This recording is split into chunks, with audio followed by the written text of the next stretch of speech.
So I had some switch with the C6, some switch issue. I thought it was. You can hear, see it's blinking and it's not opening at all. If I open it on the other side, it works perfectly. So what I did is I took them apart, I cleaned them.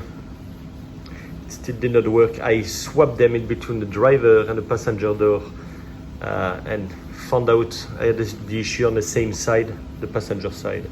So which means that all it can be is the actuator that is on that side. So what I will do,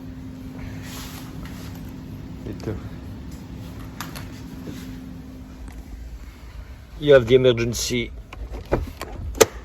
manual latch. And now what we need to do is access the actuator. So that one is not activating properly, which is the main issue. So the actuator is behind. What we need to remove is normally we have to pop that one here, just slightly remove that entire trim here that is overlapping the next one. Remove that one after removing that pin to access the actuator from that side. So we have two screws right here. We need to unscrew the actuator, and we need to remove it from the inside of that panel here. So let's get that replaced and we'll talk about the details, price and such. Let's go. So here is a replacement actuator. Actually I found some used one. They're about a quarter of the price. They're retrieved from cars that have been crashed or totaled. This was a beige one. I don't need that part. I could not find it in black. So since I don't need it, regardless, I would just unplug the manual door latch cable completely, use the actual one, just reconnect it onto the actuator. So that's your actuator, and that's where it is actuating right here. Those are the two screws that you see on the door, on the back side of it. So you have to be careful that when you're replacing that, you're purchasing the passenger door or the proper door, okay? And how you will see that, how you can check, just looking at the picture, regardless of the description they're putting, you see that little drawing, it shows the passenger side of it. So that's the correct one. So now let's remove the trims, get it mounted and tested, and see how it works. So the first one that you need to lift, according to my research, is the first one here that is overlapping the other one. Basically to do that, see, you can put your finger right behind that one, so be pretty gentle. You need to pop the bottom and snap the bottom of it.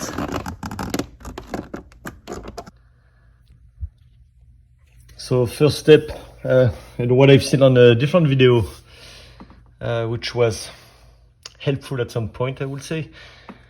So I protect that with a masking tape, just the edge. I actually used some screwdrivers.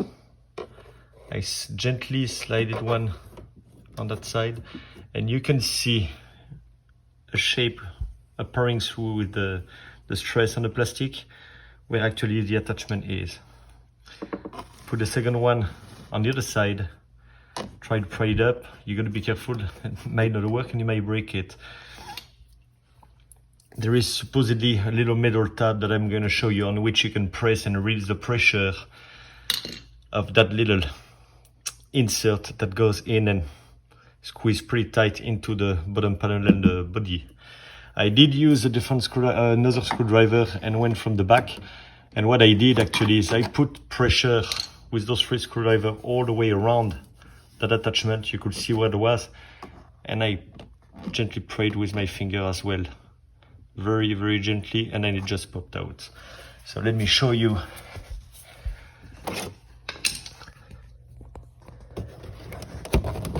How it looks underneath.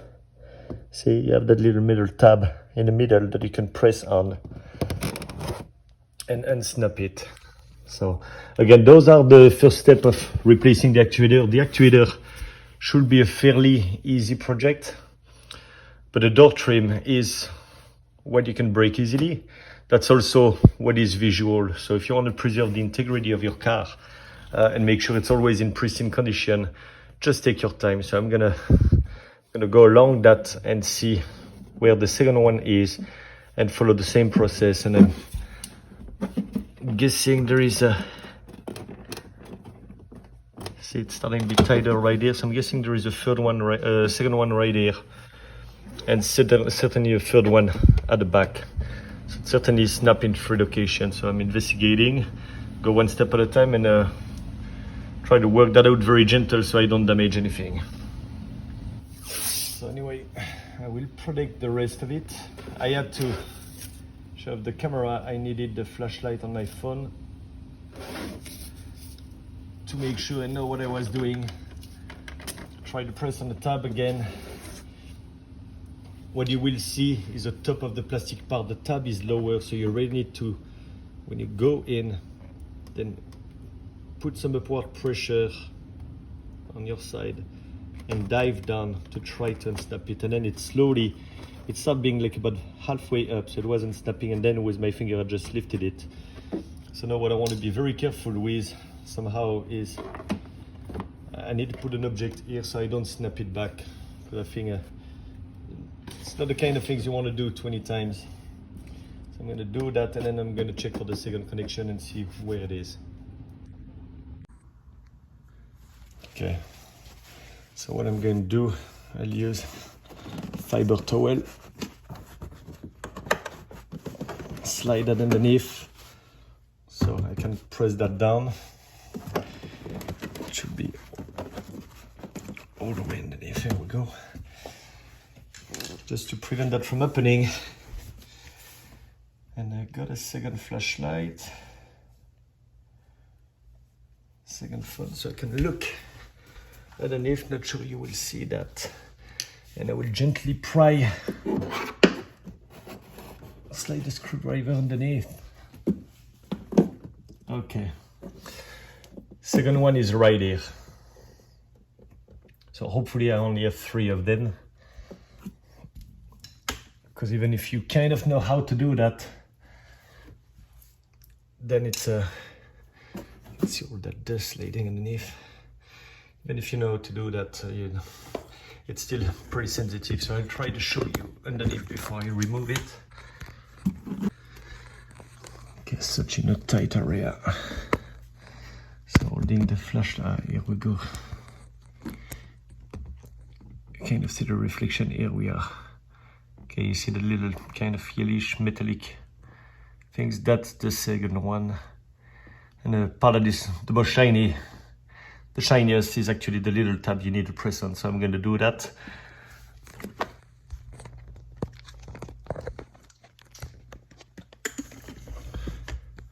That from here, so yes, you won't have the VIP seat on that one.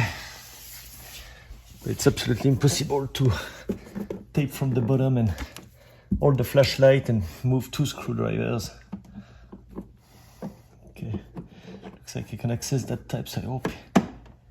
Okay, definitely pressing on it.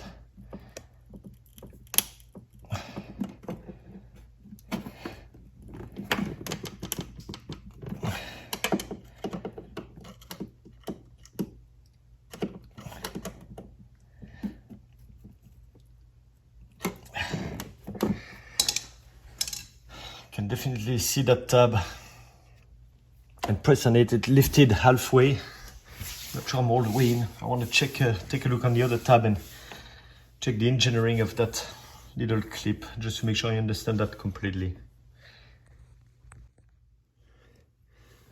So I will show you once I got everything out, it will be much easier. But yes, the center tab is definitely where you want to press. You have that on both sides. However, reaching that from the other side is kind of tricky, because you have a 90-degree angle going another like couple of inches down. So that one should be enough. I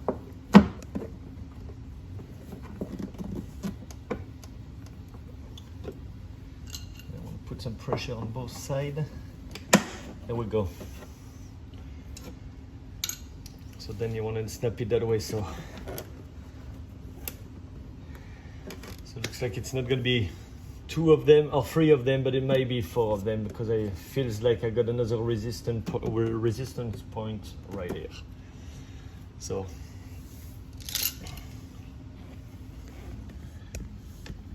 the process is the same. I will show you the part so you can see that, but there is no point of keeping on the camera for that part. Okay, the third one was a lot easier once you start getting it. So again, that's a pressure tab that is in the middle of it. I think with less pressure, with those two being removed, the third one popped out pretty quickly, pretty easily. So again, I put some upward pressure on the trim from the bottom, start going to the center of it, and see it start popping. So okay, see a rotation point on the back of it. I'm gonna clean that because it's kind of frustrating me that all that dust that has been here for years.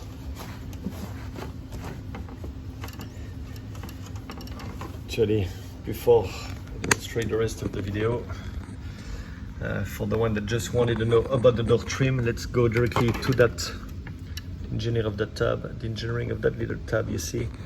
So that's really where I want to put some pressure, is that middle tab here. This is symmetrical, you have exactly the same thing on the other side. I'll try to twist it without breaking it. You see how it's protruding outside? You cannot put pressure on both sides, but one of it, pressure on one side and putting some upward pressure on the trim, and try to wiggle that as you're keeping pressure on it with your screwdriver or with whatever you want to use. Wiggle it with the pressure and it should snap out of that little groove. So you see you have one here, the second one is here. For the alignment, you see the E of the Corvette. This is aligned with that. The third one is here, and it's basically at the end of the seal plate. So beginning, end, and middle of it, that's exactly where those three connections are. Then you have fourth one here. Of course, the access right here with the camera and the light and everything is going to be complicated. I will take that apart and I will show you where it is. Okay, looks like I got it out. So a good spot, and forgive the dirtiness. Dust is going everywhere. I can wipe that. So the fourth one, there's a fourth one, this in the upper corner right here. Definitely a good spot to put a phone right here to get some light, just by the door jamb. Screwdriver will be too long to go at a 90-degree angle and get to that one. So what I did is add a little scraper, you know those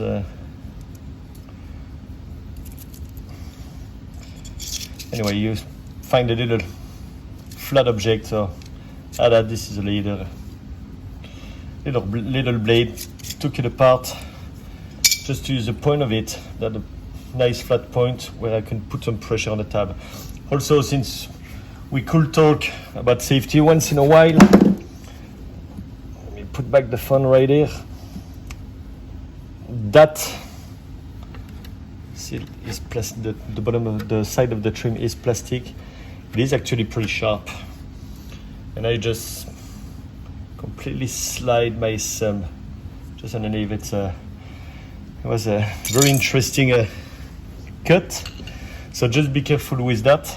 It looks like I got the fourth one out.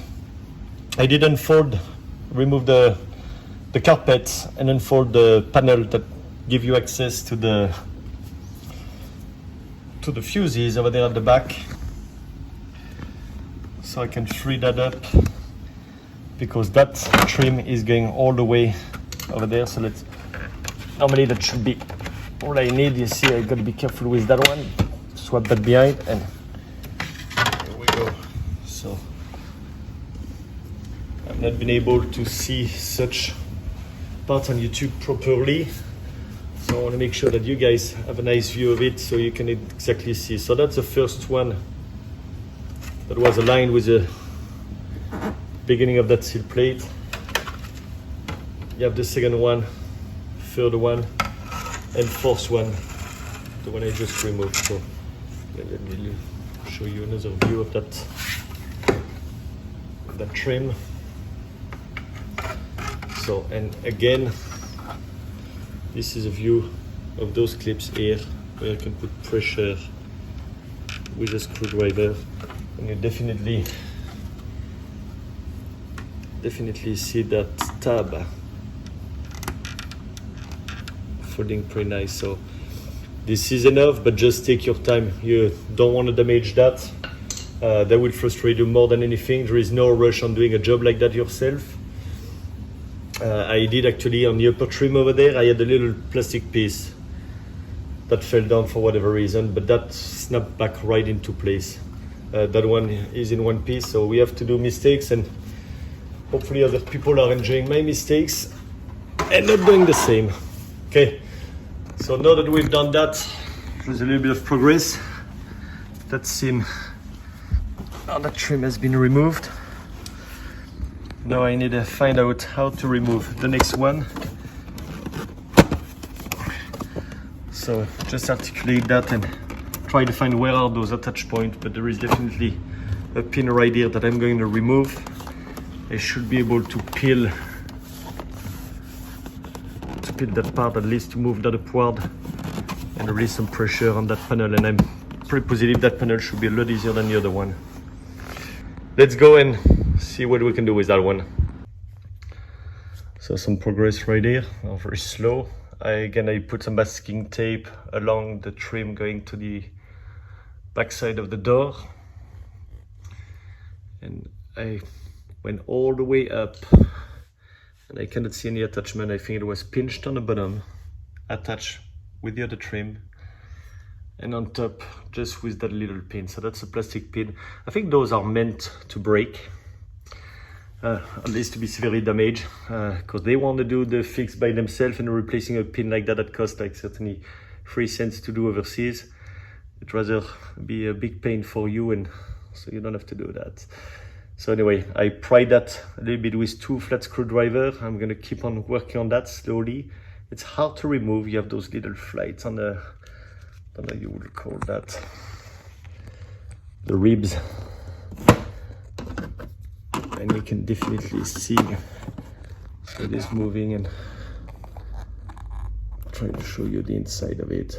So now that I squeezed the top and got a little play on that, I'm going to squeeze something behind. I want to tape that area first so I don't damage the paint, and then I'll try to get equal pressure on both sides and lift it until it pops out, and that should be it hopefully. Okay, I got it out, so I put equal pressure on it. It looks like it is in one piece on that side. However, there was a noise up there, and you see, looks like there is a remaining of that attachment. So like I said, it's meant to break, but that, when you see the little ribs on that knob, that should be plenty enough to slide back in and squeeze into that hole and put some pressure. So I'm confident this will work. So now I need to look at the lower panel. But looks like I still got an attachment somewhere behind, because the bottom is pretty loose. And again, be careful, like I'm doing right here. That's how I just cut my other thumb. If you slide it that way, you will enjoy. I need to find where is the pressure point here in the attachment, because if I have to remove that one, that's another couple of pins on top to remove the top, to remove that one. It's made a very nice way to be a pain in your rear to be able to remove that you can squeeze your hand behind. So I need to find how that one is attached, and then I will reveal that. Okay, I got it. So after removing and snapping the top pin right here, so what I did is, so you see the trim, this is that panel that was located right here. Okay, you have 2 attachments again, and you don't really have access to those. All you can do is wobble the parts. So what I did when it was installed, approximately like that, okay, what I did is I went from the back side here. It's pretty flimsy, and I start lifting that up, put my light underneath, and I was trying to lift that up just to see what's happening underneath and to see how it was attached. As I did that very gently, the middle one popped out. I had to wiggle a little bit more for the top one, but basically once you know, you see you have those two attachments, they need to unsnap, and then that trim is completely removed. So then on the back, let's look at it now. We'll discover that together. So yeah, the upper one you see was snapping right here. The middle one right here. So I will dust that off.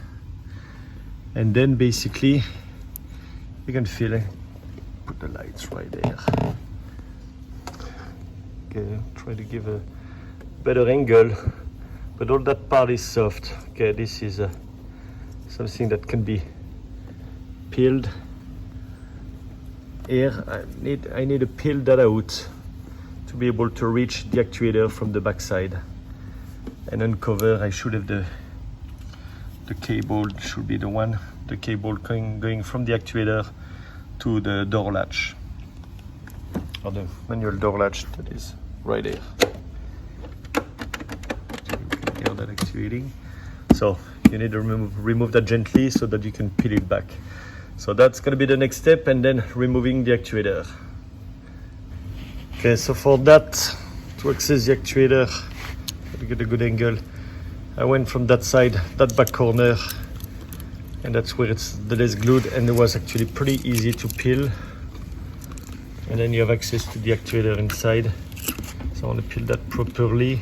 It is pretty sticky, so I don't want that to stick everywhere. So I'm going to prepare the area and then remove the actuator.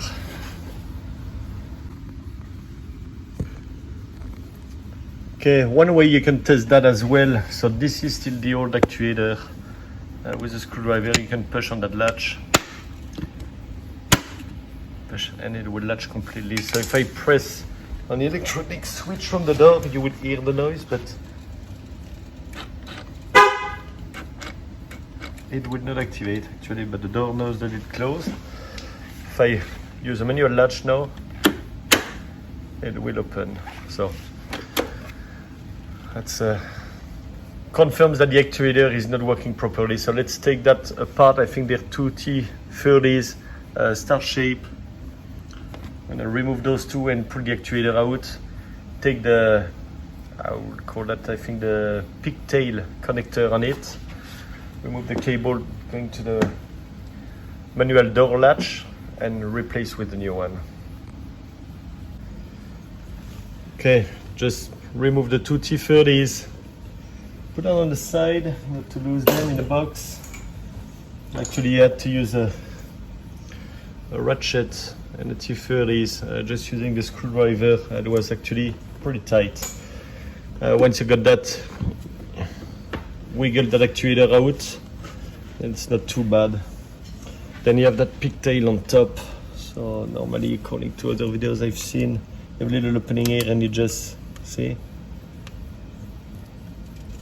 very gently remove that, and that's all you need to do. Then you need to figure out for the cable of the door, because I want to replace it. I don't want to replace the switch, but just the actuator. I'm going to find out how I can disassemble that from the actuator.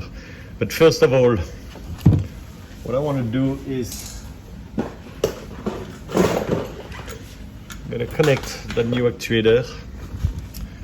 Put that pigtail or that connector back in it. There we go. The lights went on in the car, so it means it's connecting. You should see that here. So now if I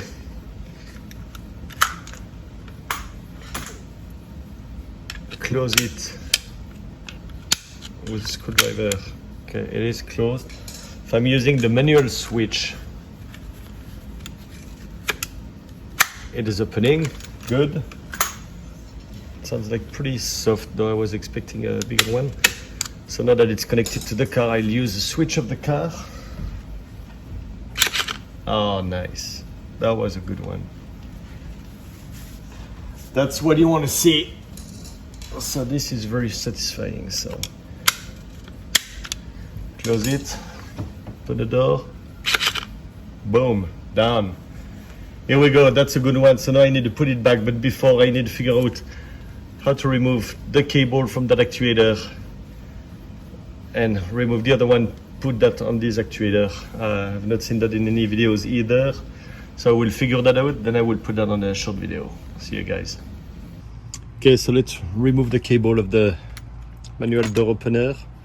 So just observing it, here you have a little latch.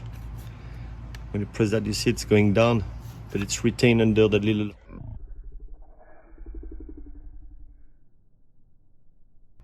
So I can snap it back, doesn't matter for now. You have two screws, star shape or Torx. Those are T10s. So we'll remove that. Looks like those are the two that are holding the housing in place. Be careful not to lose them.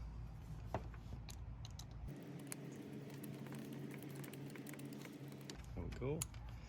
You have a little lip on the back side, little finger, however you want to call that. So it looks like it's going to be articulated. So I should leave that backward. There we go. That's all you need to do. Unsnap that cable and then put it back. The only thing is, okay, it went out. It must have gone out of that. You have that little, and that's what will pull the mechanism. So looks like that's all you need to do. We'll do that. I only have one cable. Looks like you have another spot for the trunk. That should be on the driver's side, I guess. Okay, I just reattached same way I showed you. Remove the housing and put that cable for the manual door latch. And I can see it is activating. So it is actually, just to make sure you attach it properly before you put everything back together. Close it.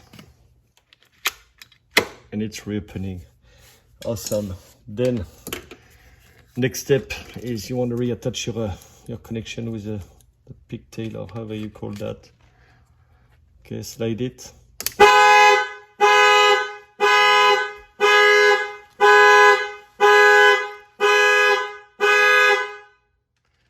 There we go, of course. Nice alarm system, at least it works. I'm gonna remove those two T30 from it, but at least it connected, so electronically you know you're good. So what I want to do now is triple check before mounting anything else. Looking for my screwdriver. I want to close it again and use the door switch. Ah, awesome. Okay. Okay, it is working perfectly. That's awesome. So now all I need to do, get a little bit closer.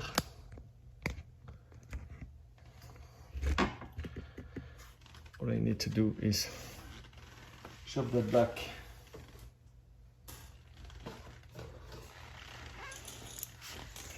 Inside.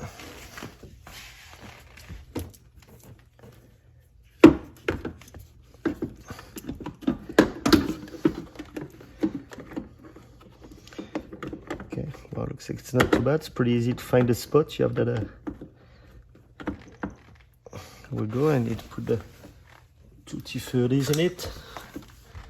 Hope I got the right angle.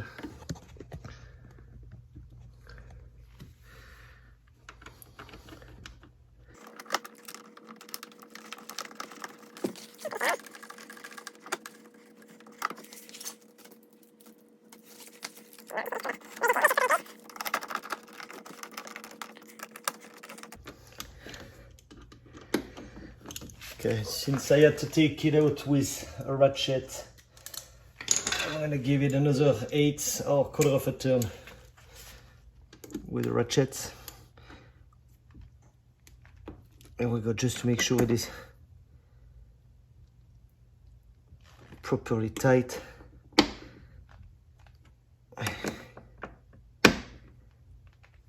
There we go. This is back in place again. I wanna try it.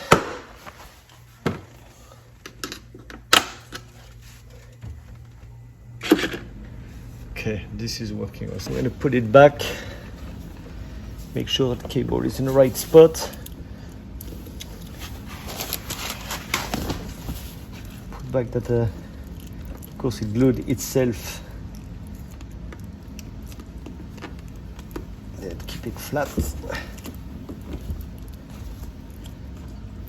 That's actually, yeah, it's so sticky. It's actually going back in place pretty well. So now it's mounted, it's been tested. Got that back in place, so now I just need to put the two trims.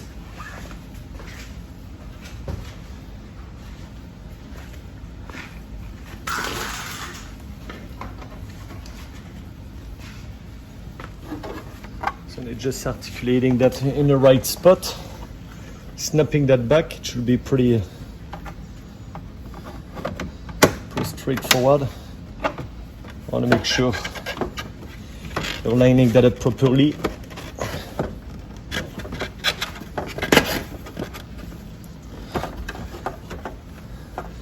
So you want to go underneath that. Let me articulate that a little bit more.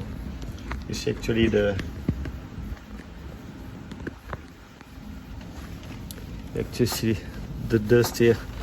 So you know how far you need to go below that one. Flush to the door.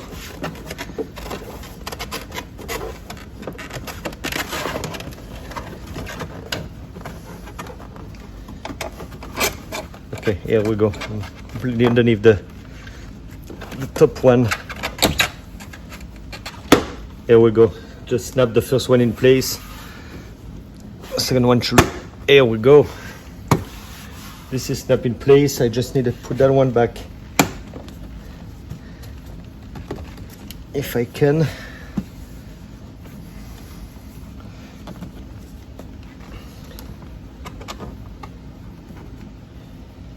Need to line it using a screwdriver just to make sure it's properly lined up with the hole. Oh, you take it completely. Here we go. Snap into place pretty well, so just need to remove that tape. Put the bottom one, and then we're good to go. Okay, it's pretty satisfying. Should be all we need. Okay, then put back the last trim. So articulate that underneath. You want to double check in the rear corner that it's properly installed. Make sure you slide that below and the top one right there.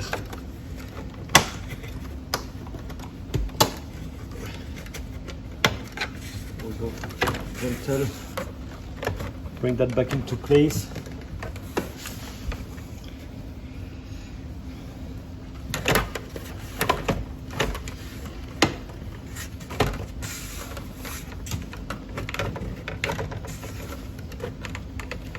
And I would realign the top one. I'm going to use a light. Realign the first one like we did. You know, we disassembled from that side all the way over there. I will reinstall that one. Once that one is in place, it should just snap back in pretty easily.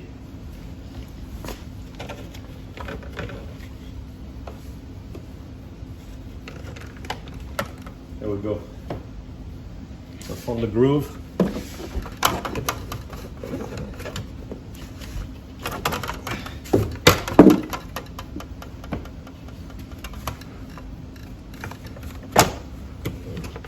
Second one in, second pop, third, and fourth. Fold that panel, put back your carpet.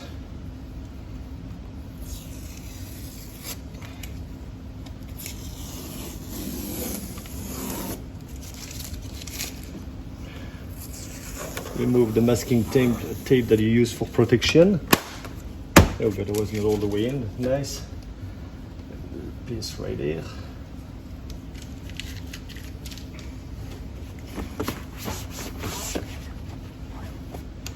Just snap that one back in place. There we go.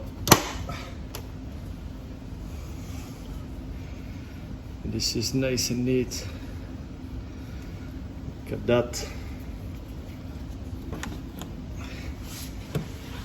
And now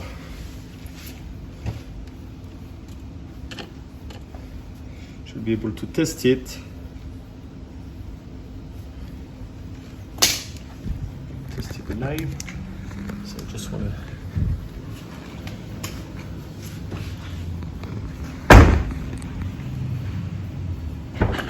oh, what a pleasure. Open right up. Okay, excellent. So what I will do, I will call Chevrolet like I usually do. Never really posted that in my videos, but what I do when I do a job, I like to call them and ask them what's the cost of the repair for parts and labor, so we can compare, then we can estimate time, complexity of the project, and then compare the saving. But it's definitely worth doing yourself.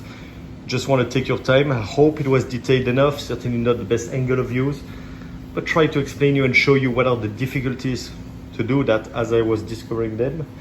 Hopefully it helps, guys. Okay, you have fun. Thanks. Smash the thumbs up, subscribe, and hope to do some more videos later without hoping that I will have more issues on the car. See ya.